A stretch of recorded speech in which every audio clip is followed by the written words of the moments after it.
요단을 건너서 여리고를 정복한다고 하는 것이 과거 3500년 전 여호수아를 통해서 첫 번으로 말씀을 하셨지만 실제로 이 말씀의 완성은 여호수아 시대가 아니고 예수님의 재림 직전에 나타난 하나님의 아들들을 통해서 요단을 건너 마침내 여리고를 정복함으로 하나님의 왕국을 완성하려고 하는 것이 목적인 것입니다. 그렇기 때문에 여호수아를 통해서 이전에 말씀하셨던 말씀은 예언적이고 예표적인 말씀이고요. 실상 이 말씀의 완성은 율법 시대도 아니고 여호수아 시대도 아니고 초대교회 시대도 아니고 예수님의 재림 직전에 성취될 말씀인 것입니다.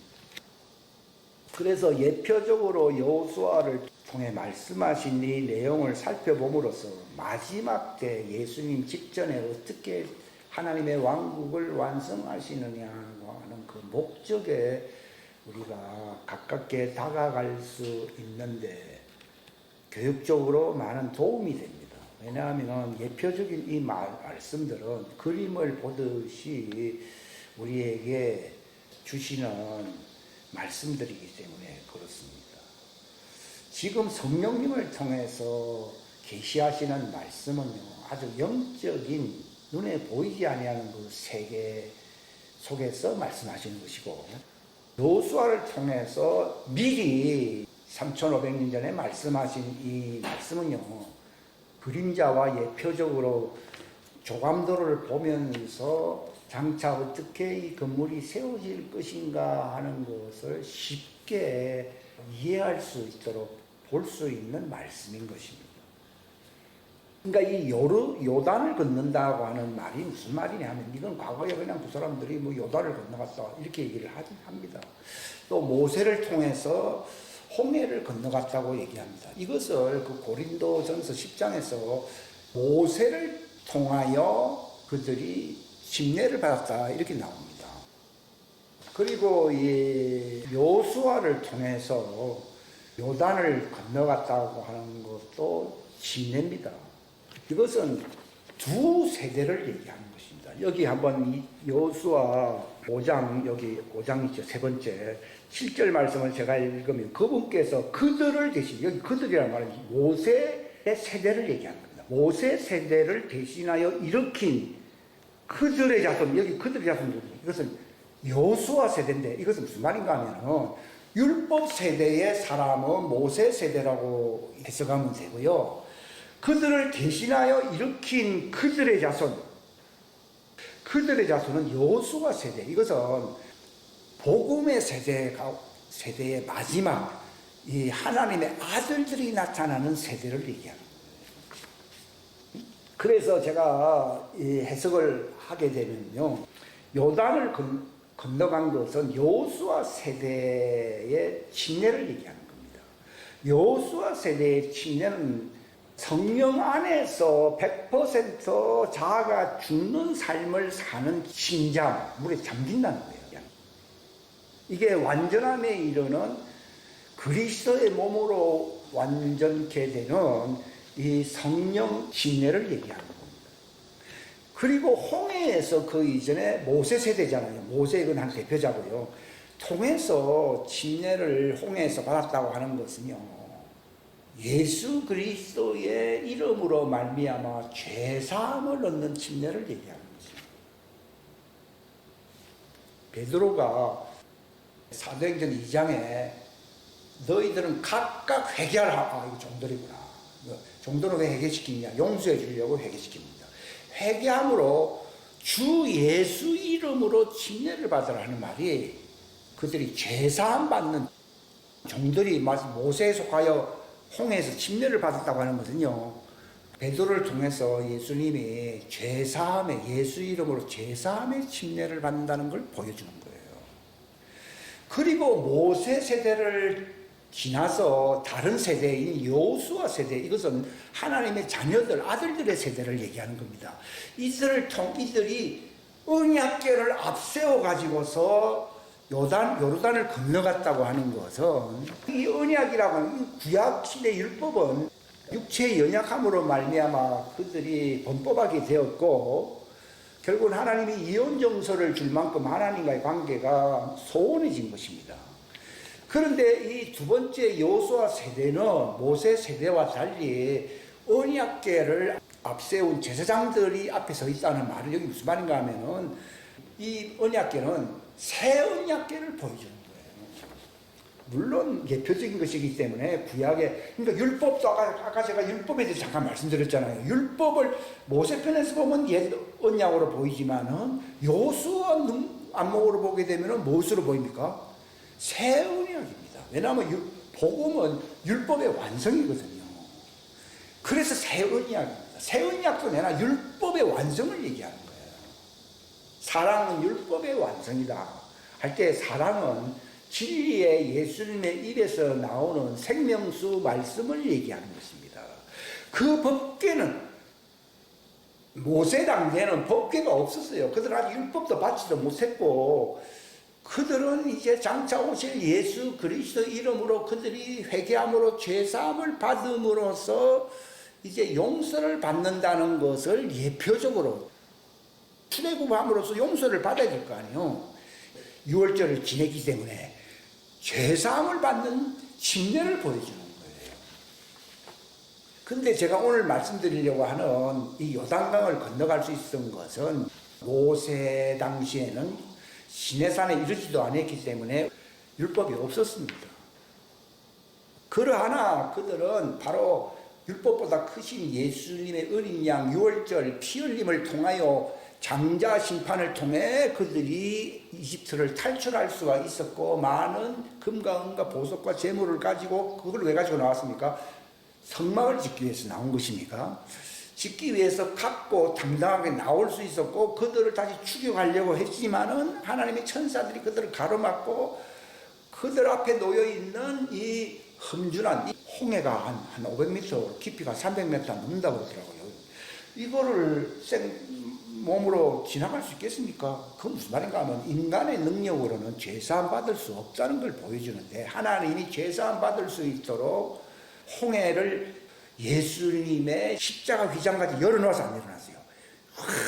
열어놓음으로 그들이 이제 안식할 수 있는 그 가나안 땅을 향해 갈 수 있는 길을 열어놨다. 이게 이제 죄사함이에요. 죄사함. 완성을 얘기하는 게 아니라 가나안 땅을 향해 갈 수 있는 첫 발을 디딜 수 있게 되었다는 것을, 죄사함은 시작이거든요. 할 수 있게 되었다는 것을 보여주는 거예요. 그것만 가지고서는 완성이 되질 않습니다. 이건 시작 중의 시작이고요. 근데 여호수아 세대를 하나님 일으켰어요.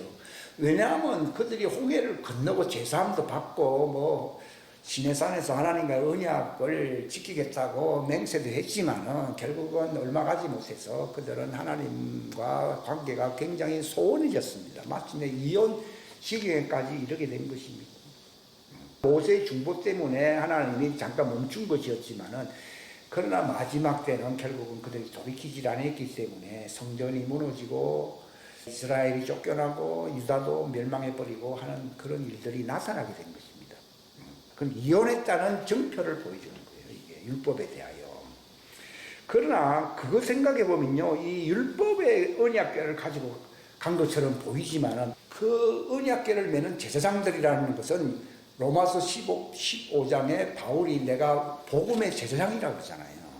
제사장도 둘이 있어요. 율법의 제사장은 실패한 것이고, 후 세대인 여호수아 세대의 이 복음의 제사장들을 앞장 세워가지고서 그들이 이 율법의 언약의 말씀을, 진리를 알아요.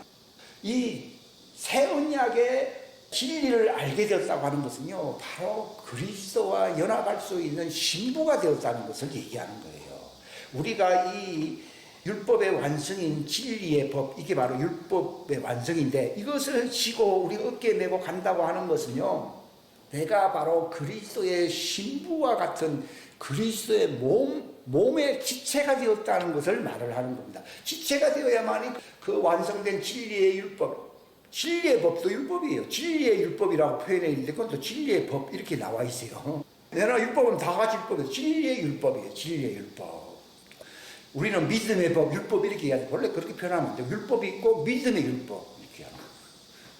그럼 사람들이 믿음은 뭐고 율법은 뭐고 이렇게 혼돈이 될까봐 그걸 인간들이 임의적으로 믿음의 법 이렇게 하면 원래 그게 믿음의 율법이라고 얘기해요. 그러니까 이 여호수아 시대 제사장들이 짊어졌던 그 언약궤는 믿음의 율법, 진리의 율법을 얘기하는 겁니다. 이것은 율법의 완성을 얘기하는 겁니다. 그러니까 우리는 율법의 이 의문에 속한 법으로 볼 수도 있고요. 이걸 바로 그리스도 안에서 완성되는 생명의 법으로 볼 수도 있어야 된다는 걸 얘기하는데 모세 당대에도 율법이 있었지만 그들에게는 의문으로 결국은 효력이 격화되어 버렸고 여호수아를 통해서는 이게 바로 예수 그리스도 오심을 여호수아라는 이름이 예수라는 말이거든요. 그 이름 자체가 바로 예수님으로 말미암아 율법의 완성인 그리스도의 신부가 될 수 있는 그 생명수의 법을 보여주는 거예요. 이걸 우리도 지금 저기 그림에 짊어진 거 있죠? 저게 율법이라고 생각하거든요. 그게 아니고 믿음의 법, 율법의 완성이고 예수님이 성전이 아니라 예루살렘에 외쳐서 안 하셨어요. 이스라엘에 서라 주 너희 하나님은 한 하나님이시다 하면서 마음을 다하고 뜻을 다하고 성품을 다하고 힘을 다하여 사랑하라. 이 하나님의 아들들이 그렇게 사랑하거든요. 그런데 이제 율법하에 죄 아래 있는 사람들은 하나님을 그렇게 사랑할 수가 없어요. 진짜. 그게 첫째 되는 법이고 예수님이 그랬잖아요. 율법으로는 살인하지 말라. 그 너희들은 서로 사랑하라는 말을 하기보다도 서로 죽이지는 말아라. 미워하지도 말아라. 주로 하지 말아라. 살인하지 말아라. 우상숭배하지 말아라. 그런 말을 하죠. 거짓 증거하지 말아라. 도둑질하지 말아라. 이렇게 얘기하고 있어요. 그런데 예수님은 내가 너희에게 완성된 새 완성 율법을 너희에게 주노니 뭐랬습니까? 서로 사랑하라. 그게 바로 이웃을 사랑하는 것이 아니에요. 그러니까 이웃을 사랑하라는 법을 완성시킨 거는 살인하지 말라는 육신의 예법으로서 완성된 게 아니고 그 예수님의 시의 DNA를 통해서 율법이 완성되는 거예요. 육체에 속한 시들은 다 어둠에 있기 때문에 항상 사단의 미혹을 받을 위험성이 있습니다. 있기 때문에 마귀는 처음부터 살인자니까 살인하지 말아라. 간음하지 말아라. 도둑질하지 말아라. 이런 식으로 얘기를 하는 겁니다. 그러나 예수님은 완성이시기 때문에 내가 너희들을 영생에 이르도록 안내하면서 십자가에 지도록까지 사랑한 것처럼 너희도 그렇게 사랑하라 이렇게 얘기합니다. 그래서 율법의 완성이다 이렇게 얘기를 하는 거예요. 그러니까 율법을 바라보는 안목이요. 응달진 쪽에서 보면은 의문의 법으로 보이지만은 햇빛을 비치는 법에서 보면은 영광스러운 진리의 법으로 보여야 되는 거예요. 만약에 패해버리는 법이라면 예수님이 이스라엘아 들으라 주 너희 하나님이 한 하나님이시다 하면서 그걸 외치겠습니까? 안 하시죠. 이걸 완성하려고 내가 왔다 그러잖아요. 그러니까 우리도 그 언약궤를 매면은 어떤 일이 일어납니까? 사망의 음침한 이 죄와 사망의 법, 사단이 무너지 안 무너져요. 쫙 무너짐으로 그 어두움은 수면에 깊은 데 있다 하는 말이 그 수면 밑에 컴컴한데 그 돌들이 있었어 안 있었어요? 있는 것을 이스라엘 사람들 율법 아래 있는 소위 의문의 법 아래 있는 자들을 끄집어내어 가지고서 새 예루살렘 성의 문에 해당하는 길갈에다가 그게 세워놨다. 그러니까 너희 자손들이 이 12돌은 무슨 뜻입니까? 라고 묻거든 너희들은 반드시 이렇게 답하라 그랬잖아요. 바로 하나님이 언약궤를 메고 제사장들을 앞세워 갈 때에 이 요단이 이 하나님의 신은 수면에 운행하는데 어둠이 깊은 데 있지 않았어요. 있는데 그 밑에 있는 율법 아래에 있는 죄와 사망의 법 아래에 있는 돌들을 끄집어내어 가지고 햇빛을 받게 함으로써 흰돌이 되게 해야 해요. 흰돌이 되게 한다. 그걸 얘기한 거예요. 그게 바로 이스라엘을 구원한다. 율법 아래 있는 자들을 구원한다는 거예요. 그러니까 이러한 일들이 과거는 하나 예표적인 모습을 보여주신 것이고, 이 마지막 때는요, 우리가 이 복음, 이 언약궤를 앞세우고 언약궤를 매야 됩니다. 매고 열방을 회복한다. 즉 12도를 끄집어내어 세운다는 말은요, 새 예루살렘 성에 들어갈 수 있도록 열방을 회복한다는 걸 얘기하는 겁니다. 열방을 회복하기 위해서 첫 번째가 뭐냐?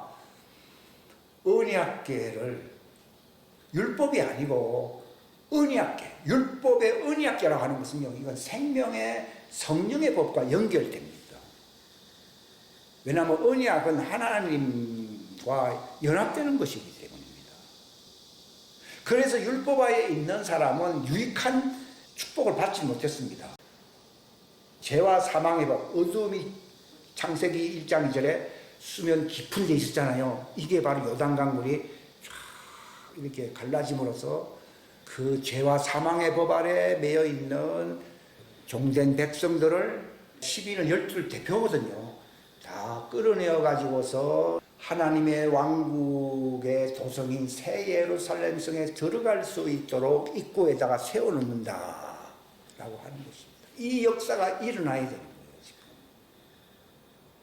이게 진리를 알고 있는 겁니다. 이것 때문에 내가 성경을 읽는 것이고, 이것 때문에 제가 뭐 완성되지는 아니겠지만도 이런 말을 하고 있는 거예요. 이건 때를 기다리고 있는 거예요. 제가 그 17년 전에 2007년도에 그 미국에 갔을 때에 그분이 한 얘기가 있어요. 새로운 것이 이제 새 일을 시작하게 된다는 것이, 새 언약궤를 메고 이 요단강을 건너가게 될 때에 죄와 사망의 법 아래 흑암 밑에 있는 자들이 새 예루살렘 성으로 들어가는 길이 열려야 안 열려. 열리는 열방 회복의 새 일이 일어나게 된다는 것을 그분이 말을 했어요. 지금 생각해 보면 그 새 일을 행한다는 말이요. 얘기하는데 그때는 그 내용이 그런 겁니다. 그러면서 그분이 한 얘기는, 과거의 전통적인 방식으로 이게 고목나무 같이 쭉 자랐는데 이제 새 가지, 생긴다고 그분이 그 얘기, 내가 기억이 지금 17년이 지났는데도 기억을 하고 있거든요. 그래서 문제는 어떻게 네가 살아야 되는가 하면 때를 기다리라는 겁니다. 근데 그게 이제 내 속에서 이루어져야 된다는 거예요. 그러니까 언약궤를 메고 요단강을 건너갈 수 있는 실력이 있어야 돼요, 없어야 돼요? 있어야 된다는 거예요. 그래야지 열방이 회복된다는 겁니다. 그렇기 때문에 지금이다 외치라 할 때까지는 입 다물고 있으라는 겁니다. 나는 그런 말을 들어보기 처음이었는데, 이게 여호수아에 있어 안 있어요? 여기 있잖아요. 여기 여호수아 6장 10절에 여호수아가 백성의 이 사람들, 요단을 건넌 사람들이 뭐라고 말했습니까? 외치지 말며 너희의 음성으로 소리를 내지도 말고 너희 입에서 아무 말도 내지 말라는 말은 네 인간적인 생각으로 얘기를 하지 말라는 겁니다. 오직 하나님이 말씀하게 하실 때가 오는데 그때 외치라는 것입니다. 그걸 외칠 때에 갈라지고 여리고성이 무너진다는 겁니다. 이걸 보여주는 겁니다. 그 언약궤를 맬 때에 흑암에 있는 사람들이 그 이제 빛을 보게 된다. 예수님도 그 마태복음 4장에 있잖아요. 그건 인간의 힘으로 불가능한 것이거든. 우리는 우리 나름대로 뭐 선교한다고 뭐 교회당 크게 짓고 뭐 이런 거 아니에요. 그걸로서는 지금 다 모든 게 다 맞췄어요, 지금은요. 세상 사람들이 조롱거리가 돼요. 오늘 시편 80편 읽었듯이요. 이걸 회복시키고 저들을 구원하기 위해서는요, 여호수아 세대들이 이 언약궤를 메고 가만히 서 있고 하나님 건너가라 하기 전까지 건너가지 말고 있어야 됩니다. 건너가라 하는 그때입니다. 이 건너가게 될 때 마치 지성소 휘장이 갈라지듯이 저기 흑암 수면 밑에 있는 그 이스라엘 12지파의 12돌이 건짐을 받게 된다는 거예요. 이게 열방 회복이 일어나게 된다는 것입니다. 문제는 해석입니다, 여러분. 성경은 뭐 다 읽기야 읽지. 뭐 옛날에 그랬다, 뭐 옛날에 읽은 거 누가 모릅니까? 그게 아니에요. 이게 하나님 예표적으로 뭘 보여주느냐 하는 거예요. 그래서 제가 읽는데 17년 전에 그분이 한 얘기가 갑자기 부른 듯이 생각이 나더라고요. 그러니까 나팔을 불 때가 이제 오고 있다는 것입니다. 그때는 이게 들게 되면 이게 이제 열리게 되고 열방이 회복되는 그 조짐이 이제 나타나게 되는데, 문제는 여리고성을 무너뜨려야 되거든요. 그 여리고성이라고 하는 것은 고린도후서 여기 10장에 표현된 것처럼 강력한 요새라는 겁니다. 강력한 요새를 얘기하는 것이고, 누가복음의 표현을 빌리면은 강한 자가 그 집을 지키고 있는 거예요. 그때 옛날 여리고성이 그랬잖아요. 이 왕들이 문을 꽉 닫고 절대로 반응하지 말고 확 있으라 그랬잖아요. 그런데 외치게 될 때 무너져 버리잖아요. 지금 전 세계 열방이 언제 회복되느냐? 사단의 견고한 세력, 이게 무너질 날이 와야 됩니다. 요단은 시작입니다. 시작이고요. 그 여리고 성을 향해서 저쪽으로 갈 수도 있고 이쪽으로 갈 수 있는데, 저 여리고 성을 무너뜨리기 위해서 여리고 성을 바라보는 방향으로 요단 앞에 섰을 때에 물이 쫙 갈라져 버린 겁니다. 그래서 거기에 있는 12지파를 상징하는 12돌을 길갈의 입구에다가 세우는 거예요. 옛날 그 엘리야가 아브라함 품으로 가기 전에 하늘로 성천하잖아요. 갈 때 지나갔던 곳이 어디입니까? 여리고거든요. 여리고. 길갈을 통해서, 여리고를 통해서 나를 여리고로 보내셨나이다. 나를 길갈로 보냈다. 그럼 나를 어디로 보냈다 했습니까? 요단으로 보내셨나요? 이게 바로 하나님의 종들이 해방되는 과정을 보여주는 거예요. 이게 엘리야를 통해서 하나님이 나를 베델로 보내셨느냐. 그들이 베델에서 실패했잖아요. 그러나 그들이 베델에 오기 전에 어디에서 시작했습니까? 여리고에서 시작했잖아요. 여리고를 무너뜨렸잖아요. 그러나 여리고를 무너뜨리면 그들이 무너졌잖아요. 그러니까 그들이 어디로 또 이전으로 물러가야 됩니까? 길갈로 돌아와야 됩니다. 길갈은 또 어디서 왔습니까? 요단에서도 왔잖아요. 요단, 길갈, 여리고, 베델, 이것이 제가 알게 됐어요. 근데 지금 옛날 많은 사람들이 얘기하던 것이 다 틀렸구나 하는 것도 내가 비판하기 위해서가 아니라 그걸 알게 되니까 이게 이런 뜻이 아니었구나 하는 것을 제가 알게 된 거예요. 그러니까 엘리야는 이스라엘을 회복을 위해서 기도를 많이 하고 부름을 받은 종인데, 그가 이 땅에서 그 사역을 완성시키기는커녕 이세벨에게 완전히 패배한 자가 되어버렸잖아요. 근데 이제 하나님이 말라기스를 통해서 두 번째 엘리야를 보내겠다고 말씀했어요, 안 했어요? 그게 두 번째 엘리야가 어디에 나옵니까? 두 증인, 요한계시록 11장에 나오는 두 증인 가운데 모세와 엘리야가 여기 들어가잖아요. 그들에게 준다는, 그들이 후 3년 반에 그들이 거기서 외침으로써 그들이 광야에서 샘물이 솟아나게 되고, 마침내 그들이 그 광야에서 또 이제 요단강을 건너 시온산으로 해서 길갈에 해당하는 새 예루살렘 입구에 들어가야 들어가요. 들어가는 길이 다시 열린다는 것을 보여주는 거예요. 얼마나 놀라운 겁니까, 이게. 이거 인간의 습이 아니거든요. 엘리야가 왜 역방향으로 나왔냐? 그가 바로 베델은 이스라엘 하나님의 집이 성전이 있는 곳으로서 뭔가 하나님의 왕국의 그 영광이 나타나야 되는데, 그는 이세벨에게 패배해서 도망치니까 다시 회복하기 위해서는 다시 원위치로 와야 돼, 안 와야 돼요? 원위치로 역순으로 오는 거예요. 처음에는 광야에서 요단으로, 이거 아셔야 됩니다. 요단에서 길갈로, 길갈에서 여리고로, 여리고에서 하나님의 집이 세워지는 베델은 하나님의 집이란 뜻이잖아요. 가야 되거든요. 근데 이스라엘이 베델에서도 성전 생활을 했지만은 성공했습니까? 실패했습니까? 실패 정도가 아니라 엘리야를 죽이려고 하는 사람으로 꽉 찼잖아요. 그러니까 엘리야가 자기 시대는 감당 못하기 때문에 나중에 하나님이 다시 엘리야를 보내겠다고 말라기 4장에 있지 않았어요? 모세와 엘리야를 보낸다는 말이 있잖아요. 침례자 요한도 회개케 하려고 엘리야를 또 두 번째 보냈고, 마지막 세 번째는 이 마지막 때에 길갈에 해당하는 새 예루살렘 성 입구로 데려가야 안 데려가요? 데려가는 대역사가 마지막 때 나타날 엘리야를 통해서, 두 증인을 통해서 이루어진다는 걸 보여주는 거예요. 이거 얼마나 놀라운 것입니까? 지금 두 증인이라고 할 때에는 하나님의 아들들과 엘리야와 같은 종들을 얘기하는 거예요. 이게. 그러니까 이 역사가 이루어지기 위해서는요, 그들에게 권능을 준다는 겁니다. 심지어는 엘리야, 모세와 같은 종들에게는 하늘을 변하게 하고 비가 내리게도 하고 홍수가 나게도 한다, 이런 얘기들이 있잖아요. 그런 일들이 나타난다고.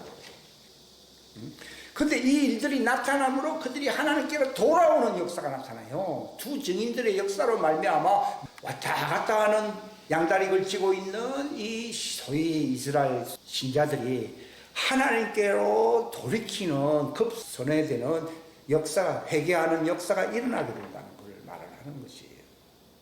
그래서 제가 오늘 말씀드리는 것은 서론적인 얘기인데, 바로 지금 우리가 살고 있는 이 시대의 시점이 어디에 와 있느냐, 이 진리의 새 언약계 믿음의 율법을 복음의 제사장들이 지금 이 법궤를 들고서 저 종들을 이제 구원해야 되는 이 요단강을 건너가야 되는 거예요.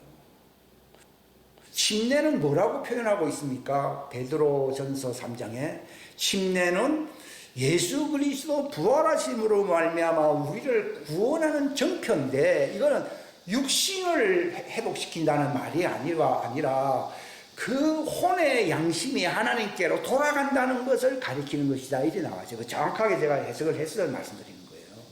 그 표현들이 옛날에 좀 이상하게 되어 있는 게 있어가지고. 그러니까 선한 양심이 하나님을 향하여 이제 회복되도록 복음의 대제사장들이 요단강에 와 있다. 또는 요단강을 건너간 사람들도 있을 테고, 제가 정확한 것은 모르고요.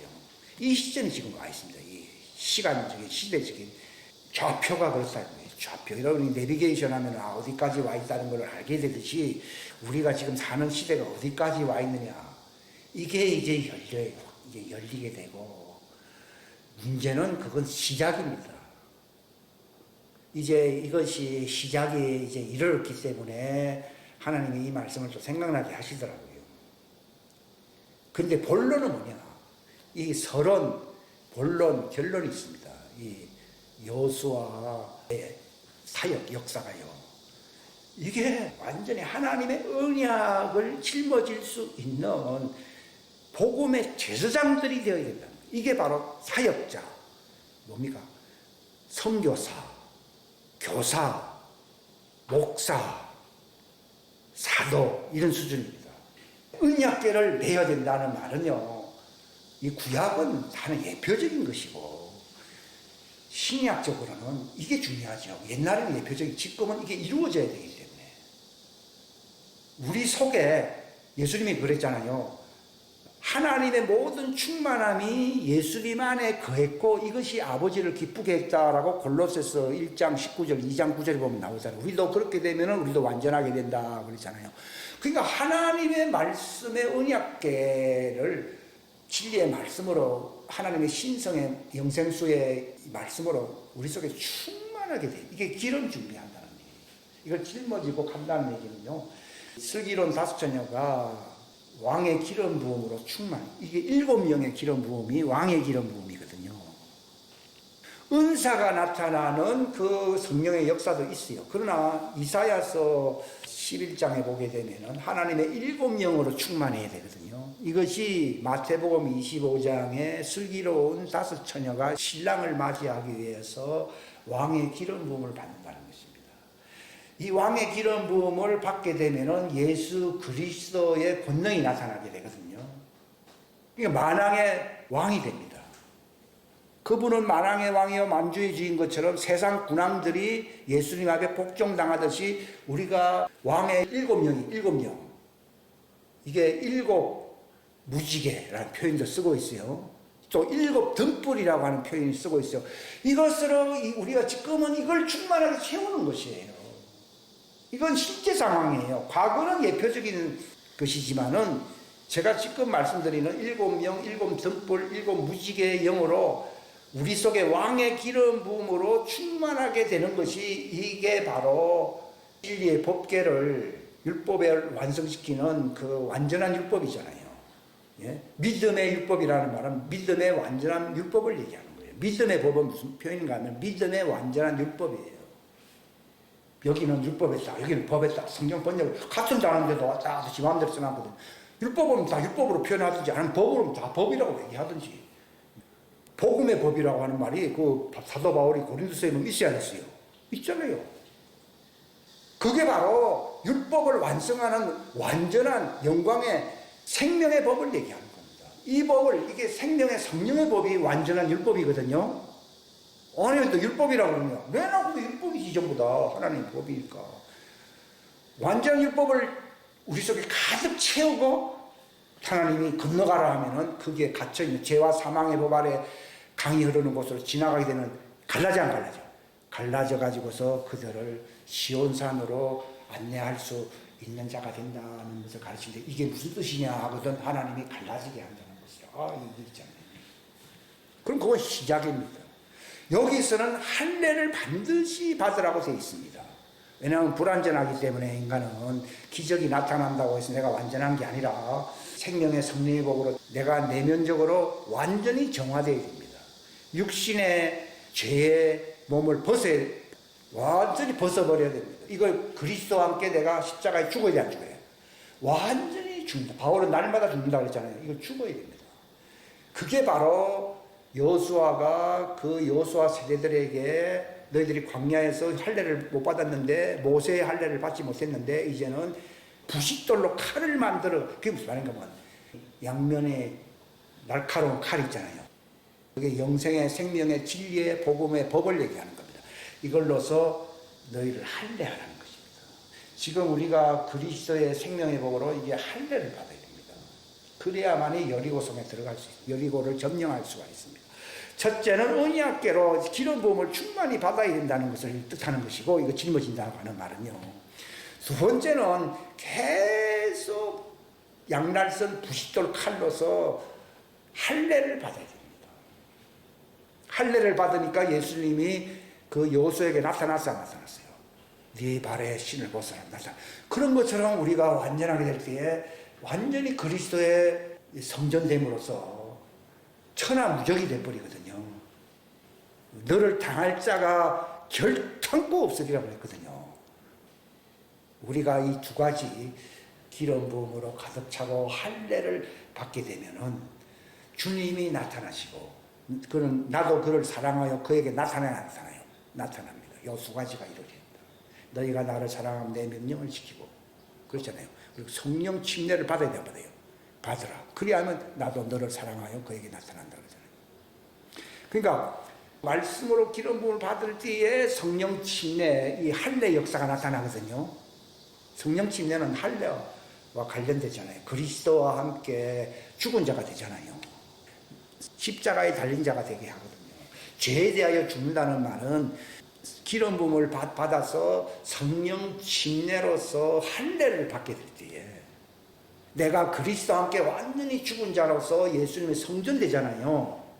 이것은 신약적인 진리를 표현하고 있어요. 여호수아 옛날 시대를 얘기하는 게 아니고, 이걸 바울이 그걸 알았기 때문에 그 표현을 쓴 겁니다. 그러므로 그리스도가 내 안에 임할 수 있는 주님의 몸된 성전이 되거든요. 다들 몸된 성전이래요. 만몬의 영과 바알의 영이 가득하면서 더 강한 자가 와서 만몬의 영과 바알의 영을 내쫓아야 돼, 안 쫓아야 돼요? 쫓아내야 돼요. 이게 성령 침례입니다. 성령 침례는 성전 만드는 것이에요. 성전 만들기 위해서는 육신적으로 과거에 살아왔던 그 흔적이 남아있어, 안 남았어요? 이걸 완전히 씻어내는 것을 할례라고 부르거든요. 그러면서 내가 죄에 대하여 죽었다, 그리스도의 몸으로 대하여 내가 죽었다, 십자가에 못 박혔다 하는 말들을 나도 그걸 알게 됩니다. 내가 이제 그 방향으로 가고 있는 거구나. 옛날에는 잘 모를 때는 그런 표현을 그런 말을 조차 하기가 어렵습니다, 실상은요. 근데 이런 말들이 이제 자연스럽게 깨달음이 됨으로써 말을 하게 됩니다. 진리를 말하게 됨으로써 완전하게 된다고 하는 에베소 4장 말씀이 이루어지는 거예요. 우리가 이 말씀을 함께 나누는 것입니다, 실상은요. 그러므로 그들이 법궤를 말씀의 그 생명수의 진리의 기름 부음으로 충만해져야 되고, 그 다음에 성령님의 할례를 통해서 철저하게 내 옛사람은 완전히 죽어버려야 되거든요. 그리스도와 함께 죽는 거거든요. 죽게 되면 나도 그를 사랑하여 내가 그의 몸된 성전 안에 임하겠다고 하는 것입니다. 그러면 예수님이 왕으로 우리 안에 앉아 계시는데 대적할 자가 있습니까? 없습니다. 그게 참된 믿음이거든요. 요 두 가지 과정을 거쳐서 그리스도가 거해야 믿음이거든요. 그래서 바울은 믿음으로 말미암아 그리스도가 너희 마음속에 거하게 하옵시고, 이러면은 만왕의 왕이 돼야 안 돼요. 내가 된다는 말이 아니라 내 속에 그리스도가 왕이 있는데 걔 멈춰라면 멈춰야지. 그 두 증인이 그렇게 되니까 벼락 쳐라니까 벼락도 치고, 비가 멈춰라니까 비가 멈추고, 우박이 떨어지라니까 우박도 떨어지고. 그건 자기가 한 겁니까? 자기 안에 계신 그리스도가 한 것입니까? 그리스도가. 바울이 그랬잖아요. 내가 산 게 아니고 그리스도가 산다. 이게 이루어져야 되거든요. 갈라디아 2장 20절 말씀이 이루어져야 여리고성이 무너져요. 그러므로서 여리고성을 주위를 7번 돌라고 했잖아요. 오늘 한 번 돌고 내일 또 한 번 돌고 하는 것은요, 저 성을 무너뜨리기 위해서 계속 말씀을, 이 완벽한 권능의 말씀을 계속 그 뭡니까? 칼을 간다는 말이 있잖아요. 예? 전쟁하기 전에 칼을 갈지 않습니까? 총을 기름 닦잖아요. 갈고 있는 거예요. 7번 갈고 있는 거예요. 자, 왜냐하면 내 입에서 헛소리가 나오면 돼요, 안 돼요? 우리 가끔마다 헛소리 하거든요. 이게 안 되는 거예요. 그러니까 계속 내 칼을 가는 거죠. 한 바퀴 돌고 들어와서 쉬고, 또 한 바퀴 돌고 하는 것은 6번 돌았잖아요. 이제 7번째는 한 바퀴만 돌지 말고 7번 돌라는 겁니다. 그리고 7번째 딱 돌고 난 뒤에 외치 안 했지요? 외치라! 하니까 성이 바깥으로 무너지면 이스라엘 사람들이 당하니까 안으로 전부 다 무너져가지고 박살나버렸어요. 근데 하나님 말씀하기를 거기에 있는 죽을 수 있는 존재는 다 죽이지만은 금과 은과 보석, 돈 될 만한 것들은 전부 다 끌어다가 하나님의 헌금계에 놓아두라고 해서 안 했어요. 놓아두라. 그게 무슨 말인가 하면 열방을 회복시키기 위해서 피난처를 만들어낼 돈을 하나님이 만드시는 거예요. 모세를 통해서 갖고 나온 것은 성막을 짓기 위해서 갖고 나온 것이고, 지금 시대는 성전 짓는다고 사람들이, 교인들이 헌금을 많이 했어요. 근데 그 시대는 지나갔고 이제는 하나님이 주시는 돈이 있어요. 이거는 원수에게서 전리품으로 하나님이 뺏어서 줘야 안 줘요. 원수를 복종시킴으로 주시는 돈인데 이 돈은 어마어마합니다. 이건 뭐냐? 피난처를 예비하는 돈이에요. 세상 군왕들이 다 복종한다는 것이 여리고성이 무너지는 거거든요. 그러므로서 재물을 취하게 된다는 것입니다. 그거는 내가 취하는 게 아니라 그들이 가져온다고 이사야 60장에 나와 있습니다. 그러니까 지금은 요단강 근처에 있습니다. 개인적으로 건너간 사람들도 있어요. 있고. 그 다음에 목적은 그게 아니에요. 요건 서론이고 본론은 어디에 있습니까? 여리고성을 무너뜨린다는 말은 열왕들이 복종함으로 만몬의 영과 바알세불의 영들이 다 복종하니요. 바알세불과 만몬의 영들이 갖고 있는 게 재물이잖아요. 이 재물을 하나님 뺏어야 됐어요. 다 뺏어가지고서 이거 가지고 뭐 하느냐? 하나님의 왕국을 완성시키기 위한 3년 반 동안 종들을 양육하기 위해서 광야 예비처를 짓게 하는 돌입니다. 피난처를 짓게 하는 것입니다. 이름으로써 그게 결론입니다. 그 결론이 뭡니까? 하나님의 새 예루살렘 성에 들어갈 수 있게 하는 것입니다. 그러니까 첫 번째는 뭡니까? 요단강이 갈라짐으로 종들이 구원받는 것이거든요. 두 번째는 열왕들이 복종함으로써 재물을 가져오게 만드는 것입니다. 세 번째는 뭘 짓습니까? 적그리스도 시대에 피난처를 지어 그들을 양육한다고 요한계시록 12장에 있어야 했어요. 있잖아요. 지음으로써 어디에 들어가게 하려고 하는 것입니까?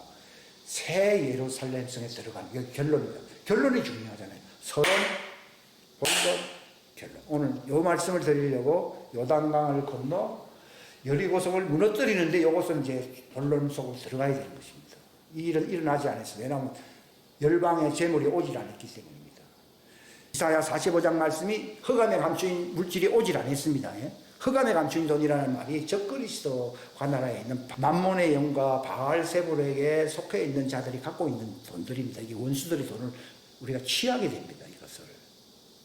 그리고 광야 예비처로 출애굽시키는 마지막 대역사가 일어나게 된다는 것입니다.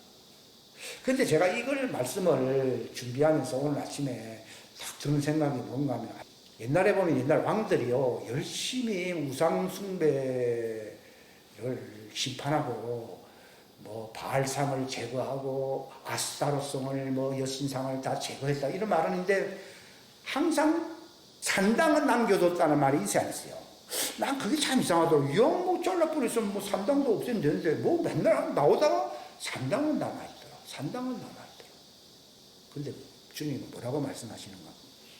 마지막 때가 되어야 산당이 제거된다는 걸 얘기하는 겁니다. 이게 산당이 제거될 때에 하나님의 아들들이 나타난다는 것입니다. 그러니까 굵직굵직한 것은 다 끝났는데 사사로운 이 산당, 이건 작은 숲이거든요. 여기에 우상이 남아있어요, 항상. 그러니까 사사로운 일에 자꾸 실패를 하고, 산당은 남아있더라 하는 말을 옛날부터 한 수십 년 동안 갖고 있었는데요. 왜 그럴까 했는데, 그게 이제 제거될 날이 온다는 것입니다. 이게 이제 하나님의 아들들이 세상에 나타난다는 말이 여리고성이 무너진다. 하나님의 아들들이 나타남으로 첫 번째는 종들이 죄와 사망의 법에서 깊은 곳에 있던 자들이 인돌로 변화될 수 있는 역사가 나타나잖아요. 이것은 시작이고 재물이 있어야 될 거 아니에요. 왜냐하면 3년 반 적그리 시대를 견뎌야 되니까 이 재물을 얻을 수 있는 능력을 주시는 겁니다. 이게 여리고성을 왜 무너뜨리느냐. 물론 원수의 군왕들이 복종하게 된다는 걸 얘기하는데 복종했다는 증거는 전리품을 그냥 뺏는다는 것입니다. 이 전리품 가지고 하나님 뭐 하시느냐?